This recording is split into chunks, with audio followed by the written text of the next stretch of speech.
কঠিন সময়ে দেশের হাল আর ছাত্রদের হাতে। ছাত্ররা রাজনীতি থেকে রাজপথ পর্যন্ত সব কিছু নিয়ন্ত্রণ করতেছে। কি সুন্দরভাবে গাড়ির লাইন নিয়ন্ত্রণ করতেছে। এক সাইডে অ্যাম্বুলেন্স, এক সাইডে প্রাইভেট কার, এক সাইডে বাস।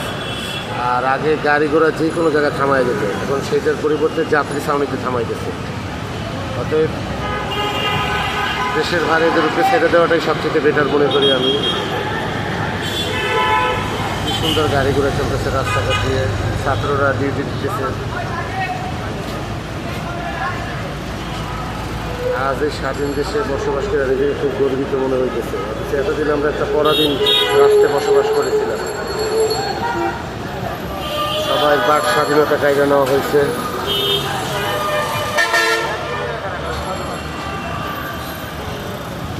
ইচ্ছা করলেও যেটা সত্যকে সত্য বলতে পারতাম না, মিথ্যাকে সত্য বলতো, সেটাই চালানো হতো।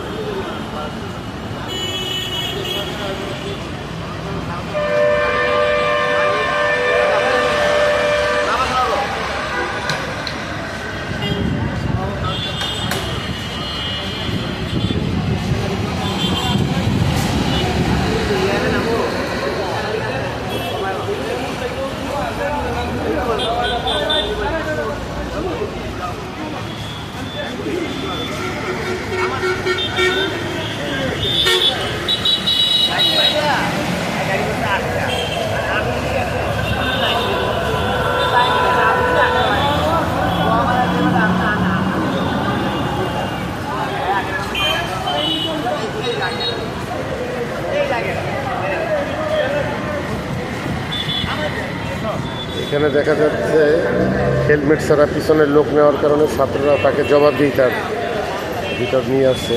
এখন তাদেরকে বইলে আবার ছেড়ে দেওয়া হবে। তারপরেও কাজটা ঠিক না, সিকিউরিটি ফার্স্ট, এই কারণে তাকে হয়তো ধরানো হয়েছে। তাকে জিজ্ঞাসা করা হইতেছে হেলমেট নাই কেন।